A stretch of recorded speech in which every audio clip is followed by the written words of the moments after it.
Hello friends, நம்ம இன்னைக்கு டிஃப்ரெண்ட்டான ஒரு ரெசிபி தான் பார்க்க போகிறோம். அதாவது ஸ்கூல் விட்டு வர்ற குழந்தைகளுக்கு ரொம்ப சத்தா எப்படி கொடுக்கலாம் அப்படிங்கிறது. எப்பவும் போல் நம்ம சப்பாத்திக்கு மசால் குருமா இந்த மாதிரி வைக்காம ஒரு வித்தியாசமாக புரோட்டீன் சத்து நிறைஞ்ச மாதிரி ஒரு சைட் டிஷ் செஞ்சு கொடுத்தா அவங்க விரும்பி சாப்பிடுவாங்க. அந்த மாதிரி ஒரு ரெசிபி தான் நம்ம இன்றைக்கி பார்க்க போகிறோம்.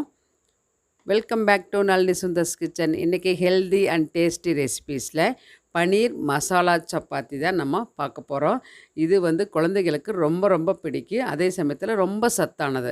அதுக்கு நான் 2 கப்பு கோதுமை மாவு எடுத்து உப்பு சேர்த்திட்டு ஒரே ஒரு ஸ்பூன் எண்ணெய் சேர்த்து கலந்து விட்டுக்கலாம். அந்த உப்பு எண்ணெய் இதெல்லாமே கலந்ததுக்கப்புறம் ஹாட் வாட்டர் எடுத்துக்கோங்க. ஹாட் வாட்டரில் நம்ம ஊற்றி பிசையும் போது நல்லா சப்பாத்தி வந்து நல்லா பஞ்சு மாதிரி இருக்கும். நல்லா சாஃப்டாக இருக்கும், ஸ்பாஞ்சியாக. இப்போ பிசைஞ்சு மூடி வச்சல ஒரு அரை மணி நேரம் ஊறட்டும்.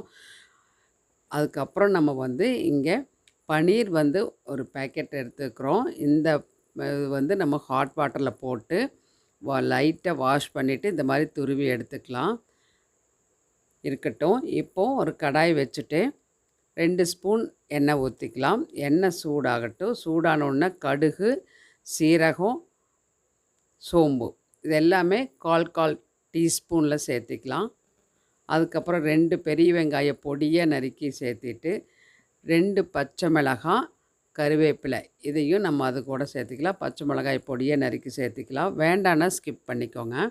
குழந்தைகளுக்கு கொடுக்கறனால வேண்டான்னா ஸ்கிப் பண்ணிக்கலாம். இப்போ இது எல்லாத்தையும் நம்ம நல்லா வதக்கி விட்டுக்கலாம். வெங்காயம் வந்து ரொம்ப வதங்கணும் அவசியம் இல்லை.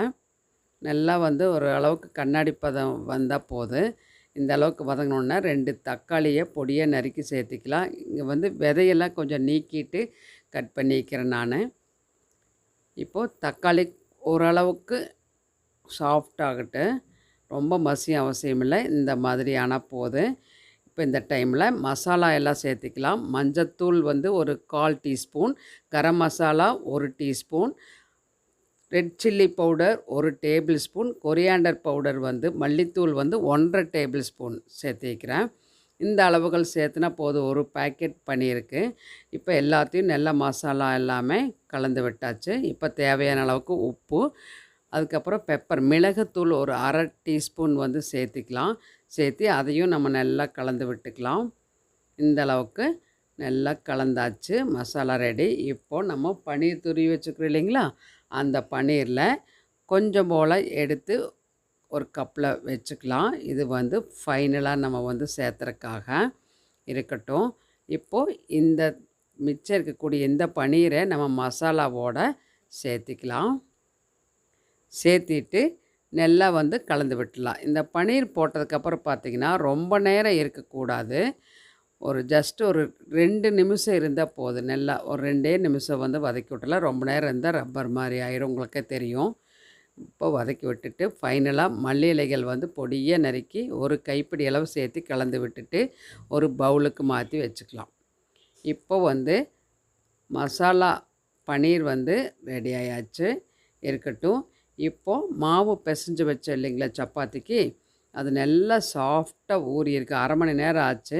அது மட்டும் இல்லாமல் நம்ம ஹாட் வாட்டர் ஊற்றி தான் நம்ம வந்து பிசைஞ்சோம். அதனால் பாருங்கள் எவ்வளோ சாஃப்டாக இருக்குது.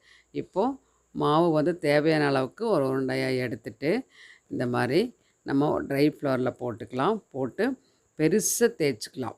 தேய்ச்சிட்டு இந்த மாதிரி ஒரு டிஃபன் பாக்ஸ் மூடி ஏதாவது இருந்ததுன்னா ஒரே மாதிரி சைஸுக்கு கட் பண்ணி எடுத்துக்கலாம். நம்ம இந்த மாதிரி குழந்தைகளுக்கு வந்து ஒரு குட்டி குட்டியாக கொடுக்கும்போது நல்லா விரும்பி சாப்பிடுவாங்க இல்லைங்களா. ஒரே மாதிரி சைஸாக இருந்தால் இந்த மசாலா வைக்கிறதுக்கு நல்லாயிருக்கும். இந்த மாதிரி எல்லாமே தேய்ச்சி எடுத்துக்கலாம். எல்லாத்தையும் தேய்ச்சி எடுத்துட்டு அதுக்கப்புறம் மசாலாவும் ரெடியாக இருக்குது. இப்போ வந்து நம்ம ஒரு தோசை தவா ஸ்டவ்வில் வச்சுட்டு சூடான உடனே லைட்டாக பட்டரோ அல்லது வந்து நெய் அல்லது ஆயில் 3ல் எது வேணாலும் நம்ம யூஸ் பண்ணிக்கலாம். நான் வந்து ஆயில் தான் க்ரீஸ் பண்ணிவிட்டு இந்த சப்பாத்தி வந்து குட்டி குட்டியாக இருக்கிறனால 3 வந்து போட்டுக்கிறேன். போட்டுட்டு ஒரு 2 நிமிஷம் கழித்து திருப்பி விட்டுக்கலாம். திருப்பி விட்டு திரும்பவும் வந்து ஒரு நிமிஷம் கழித்து நம்ம இந்த மசாலாவை பன்னீர் மசாலாவை ஒவ்வொரு ஸ்பூன் தேவையான அளவுக்கு நம்ம அதில் வச்சுக்கலாம். வச்சுட்டு நல்லா ஸ்ப்ரெட் பண்ணி விட்டுக்கலாம். இந்த ஸ்பூன்லேயே வந்து உங்களுக்கு எவ்வளவு தேவையோ அவ்வளோ வச்சுட்டு ஸ்ப்ரெட் பண்ணி விட்டுட்டு இந்த மாதிரி வந்து கரண்டியில் ப்ரெஸ் பண்ணி விட்டுக்கலாம். நல்லா ப்ரெஸ் பண்ணி விட்டுட்டு அதுக்கப்புறம் நம்ம கொஞ்சமாக பன்னீர் எடுத்து வச்சு இல்லைங்களா ஃப்ரெஷ்ஷாக, அந்த பன்னீரை லைட்டாக மேலே டாப்பிங் கொடுத்துக்கலாம். உங்களுக்கு வேணும்னா அந்த மாதிரி கொடுக்கலாம், வேண்டானாலும் நம்ம அந்த மசாலா அந்த ஸ்டஃபிங் அதோடு வந்து விட்டுடலாம். அதுவும் நல்லா டேஸ்ட்டாக இருக்கும். இந்த மாதிரி வேணாலும் கொடுக்கலாம். மேலே இதுக்கு மேலே ஆனியன் மல்லி இலைகள் எல்லாம் கூட போட்டு கொடுக்கலாம். நம்ம இப்போது பன்னீர் போட்டுட்டு திரும்ப ஒரு தடவை நல்லா ப்ரெஸ் பண்ணி விட்டுக்கலாம். இப்போ வந்து மீடியம் ஃப்ளேமில் தான் இருக்குது, ஹை ஃப்ளேம் வச்சிடாதீங்க.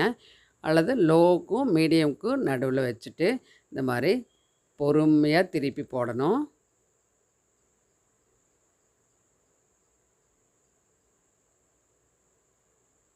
திருப்பி போட்டு திரும்பவும் வந்து ஒரு 2 நிமிஷம் இருக்கட்டு. அப்போ தான் நல்லா வெந்து கிடைக்கும் இல்லைங்களா. மசாலா எல்லாமே ரெடியாக தான் இருக்குது. ஆனால் நம்மளுக்கு சப்பாத்தி வந்து நல்லா குக் ஆகணும், அதுக்காக. இப்போ ஆயில் தடவிட்டு திரும்ப ஒரு தடவை வேணாலும் திருப்பி விட்டுட்டு அப்புறம் எடுத்துக்கலாம். சூப்பரான ஒரு பன்னீர் மசாலா சப்பாத்தி ரெடி ஆயாச்சு. இது குழந்தைங்க பெரியவங்க எல்லாத்துக்கும் பிடிக்கும். லஞ்ச் பாக்ஸுக்கு கொண்டு போகலாம். ரொம்ப ரொம்ப சூப்பராக இருக்கும். பிரேக்ஃபாஸ்ட்டு டின்னர் எல்லாத்துக்கும் நல்லாயிருக்கும். உங்களுக்கு பிடிச்சிருந்தால் லைக் பண்ணி ஷேர் பண்ணுங்கள். இது வரைக்கும் சப்ஸ்கிரைப் பண்ணாமல் இருந்தால் நம்ம சேனல் நளினி சுந்தர்ஸ் கிச்சனுக்கு சப்ஸ்கிரைப் பண்ணி எல்லா வீடியோஸ் பார்த்து சப்போர்ட் பண்ணுங்கள். இதே மாதிரி செஞ்சு பார்த்துட்டு உங்களுடைய ஃபீட்பேக்கை கமெண்ட் பாக்ஸில் கொடுக்க மறந்துடாதீங்க. இதே மாதிரி வேறொரு இன்ட்ரெஸ்டிங்கான வீடியோவில் இன்ட்ரெஸ்டிங்கான ரெசிப்பியில் பார்க்கலாம். Until then, bye from Nalini. Thank you.